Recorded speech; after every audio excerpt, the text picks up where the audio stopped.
sobrenatural. Capítulo 8. O sinal segue. 1929. Em outubro de 1929, as ações do mercado de Nova York foram à falência, mergulhando os Estados Unidos no pior pesadelo econômico já visto. Milhares de bancos fecharam suas portas, enquanto os banqueiros saíam pela porta de trás para evitar seus furiosos clientes. Eventualmente, a Grande Depressão afetou cada área da economia. As fábricas tinham que cortar sua produção ou fechar por completo. Fazendeiros apertavam seus cintos ou iam à bancarrota. O desemprego crescia rapidamente, até que 1 em cada 4 trabalhadores americanos adoeciam por falta de trabalho. Embora o trabalho de William Branham no Departamento de Serviço Público de Jeffersonville pagasse 20 centavos a hora, ele se considerava uma pessoa de sorte por estar trabalhando. Ele ainda planejava algum dia devotar sua vida à caça de pele nas montanhas do oeste, mas no momento seu salário era necessário à sua família. A saúde do seu pai estava decaindo devido à sua condição de beber demasiadamente. Charles Branham, agora com 38 anos de idade, não estava somente sem trabalhar, mas também suas chances de conseguir um trabalho estável e mantê-lo estavam escassas. Em 2 de novembro de 1929, Ella Branham deu à luz a seu 10º e último filho. Finalmente, depois de 9 filhos, ela teve uma menina. Ela deu-lhe o nome de Fay Dolores Branham, mas ela a chamava pelo seu segundo nome. Assim, com 11 Branhams morando em uma casa, somente Billy tinha emprego integral. Billy se sentia na obrigação de ajudar a sustentar o resto de sua família, pelo menos por mais alguns anos. O trabalho no serviço público de Indiana combinava com o temperamento de Billy. Seu trabalho o mantinha fora o ano todo e as tarefas variavam de semana a semana, de modo que raramente ele ficava entediado.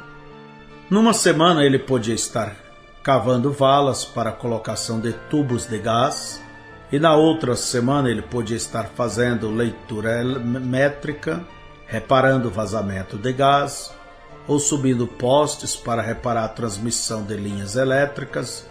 A única parte do trabalho que ele não gostava era desligar a energia elétrica dos consumidores que não podia pagar suas contas. E com a depressão se agravando, acontecia com muita frequência ter que realizar esse trabalho. Embora Billy estivesse tão contente por trabalhar na companhia de serviço público, ainda com $8 por semana não era o suficiente para cobrir as despesas de uma casa de 11 pessoas. Então, quando lhe foi oferecido um serviço extra como assistente de guarda florestal no estado de Indiana, ele agarrou a oportunidade. Isto significava que ele ficaria fora da cidade em uma base regular da patrulha da floresta. O pensamento de ser pago por fazer o que ele gostava de qualquer forma parecia perfeito. Na realidade, isto não foi desta maneira. Seu pagamento era ter comissão no número de bilhetes que emitia para os violadores da lei. Mas Billy nunca pôde destacar um bilhete. Ele se sentia melhor e realizado em sentar-se com quem transgredia a lei e o repreendia, mostrando os benefícios da conservação da caça e a importância em obedecer às leis do Estado. Com efeito, Billy parou de doar seu tempo, mas para ele a satisfação que ganhou em sair da cidade e andar pelo interior arborizado foi recompensa suficiente. Um dia Billy foi escalado para patrulhar o Parque Estadual Eryville, a 32 quilômetros a norte de Jeffersonville. Logo que subiu no ônibus de Goy Halls, um estranho sentimento passou por ele. Como uma pressão, parecia como alguma força invisível que estava sendo empurrada contra ele. O ônibus estava lotado, passageiros preenchiam cada banco e muitos permaneciam no corredor. Billy apertou-se no centro do ônibus entre uma mulher forte de meia-idade e o marinheiro. A mulher olhou e disse: "Olá", assim que o ônibus saiu da estação. Billy respondeu: "Como vai?" e olhou pela janela, observando as casas passando. Aquela estranha força estava sendo empurrada contra ele mais forte agora. Parecia que vinha desta robusta mulher. Pelo canto de seus olhos, Billy podia dizer que ela estava fitando diretamente em sua face. Ela o fez se sentir desconfortável. Logo ela começou uma conversa. "Você é um oficial?" Billy usava seu uniforme de guarda florestal, com uma pistola guardada no coldre ao seu lado. "Eu sou um oficial de conservação", ele retornou. "Você é um solitário, não é?" Billy escondeu seu espanto. "Não, senhora", ele mentiu. "Bem, você não está na sua casa", ela disse. "Estou tão em casa quanto pareço." Ela maneou sua cabeça. "Não, você nasceu para o oeste." Aquilo chocou Billy tanto que, como se ela tivesse derramado água gelada sobre sua cabeça. "Diga-me, do que você está falando?" ela disse. "Talvez eu tenha de me explicar. Como vês, sou uma astróloga." Billy sussurrou intimamente, pensando: aqui está uma outra daquelas pessoas estranhas. Ele se afastou dela para mais próximo do marinheiro. Ela o seguiu, balançando. Com o movimento do ônibus, ela disse: "Eu gostaria de falar com você alguns minutos." Billy manteve-se olhando adiante, agindo como se não a estivesse ouvindo. Ela persistiu: "Poderia falar com você um momento?" Billy a ignorou. Ele pensou: isso não é nada gentil de mim, mas eu não quero falar com ela. A mulher ainda não o deixou sozinho. "Diga-me, você é oficial de conservação, posso falar com você por um minuto?" Finalmente Billy se virou e disse curtamente: "O que você quer?" Ele se sentiu culpado por agir tão rude, mas ele realmente não queria falar com uma astróloga. Ele se lembrou daquela cigana adivinha que conversou com ele no parque de diversões e a sua memória se tornou intranquila. A mulher perguntou: "Você é um crente?" "Não", ele falou rapidamente. "E o que isto tem a ver com você?" Ela encolheu os ombros. "Oh, só para saber, sabia que você nasceu sob um sinal?" Billy engoliu a seco. "Olhe, senhora, eu não quero saber nada sobre isto, vê?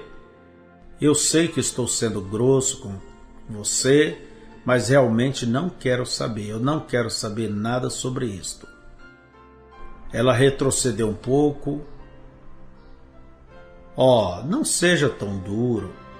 Bem, eu não quero ferir seus sentimentos, mas eu não sei nada sobre coisas religiosas e não quero saber. Billy se afastou dela e passou pelo marinheiro com um olhar proeminente em direção à frente do ônibus. Oh, você não deveria agir assim, isso não tem nada a ver com religião.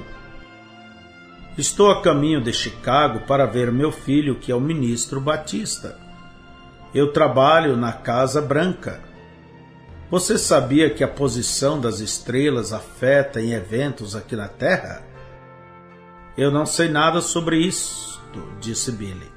Ela disse: há um marinheiro à sua frente, pergunte a ele se a lua não controla as marés. Eu tenho suficiente senso para saber disto, respondeu Billy rapidamente. A mulher continuou: bem, há muitos outros corpos celestiais que têm significado na Terra. Se eu dissesse exatamente quando você nasceu, iria acreditar em mim? Billy, com um olhar de reprovação e incômodo, disse: você não pode fazer isso em primeiro lugar. Ela sorriu. Oh, sim, eu posso. Você nasceu dia 6 de abril de 1909, às 5 horas da manhã. Billy ficou com semblante repreensivo e surpreso. Isto é certo. Agora diga quando este marinheiro nasceu. Ela disse: eu não poderia fazer isto. Veja, você nasceu sob um sinal. Os ministros não têm dito nada acerca disto a você? Eu não tenho nada a ver com pregadores, nada mesmo. Os olhos da mulher se perderam por um momento, enquanto sua mente seguia aquele pensamento. Não é estranho que os pregadores nunca soubessem disto? Billy replicou: eu não vou onde há estas tonterias. Ela novamente fitou seus olhos nele. Olhe, eu quero te dizer algo. Você nasceu sob um sinal, como um dom para a humanidade. Se você pudesse somente reconhecer isto. Ele interrompeu: talvez eu serei um outro Daniel Boone. Eu gosto de caçar e eu nasci em Kentucky. Não, não é isto que estou falando. Bem, talvez serei um homem de negócios. Eu estudei o primário. Ela pareceu não se agradar. Não é disto que estou falando. Eu não sei o que você será, mas eu posso ver pela sua aura que você nasceu com um dom.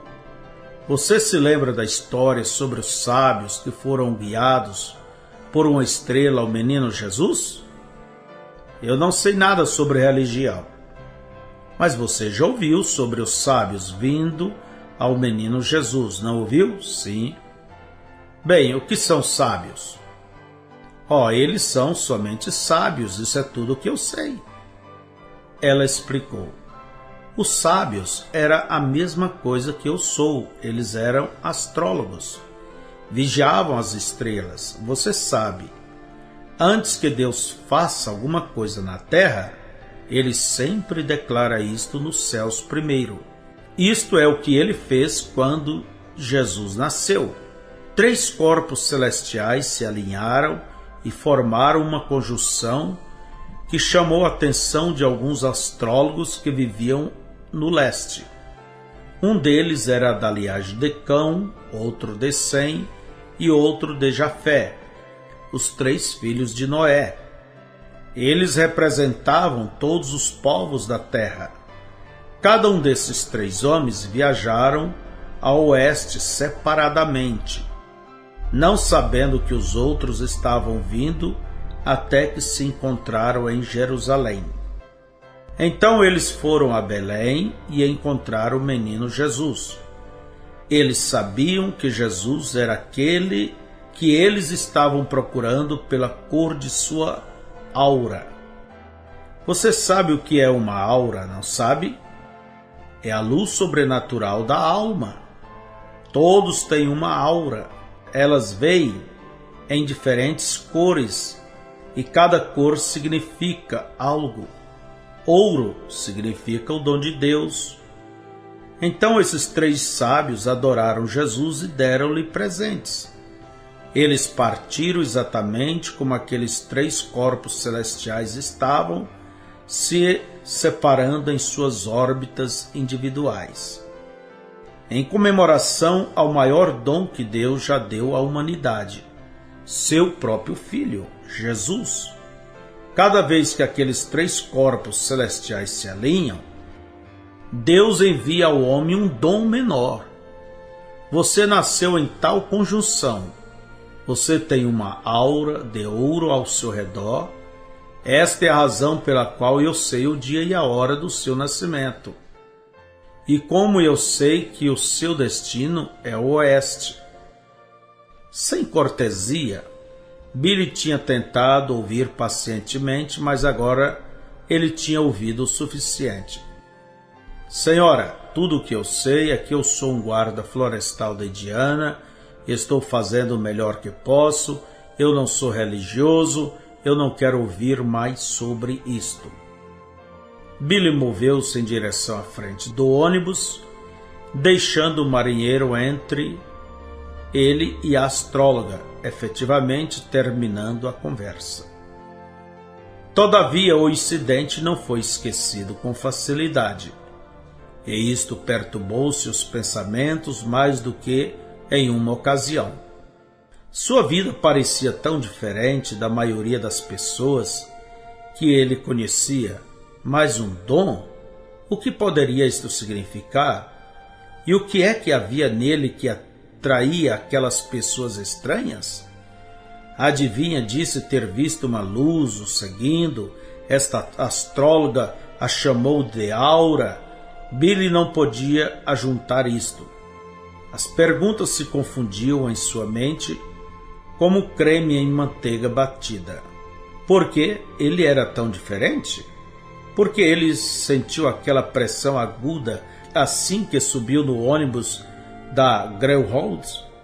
E por que ele se sentia tão miserável quando se falava em religião? Estava com medo? Talvez Deus estivesse procurando por ele e ele estava tentando se esconder? E o que a mulher quis dizer quando disse que seu destino era o oeste?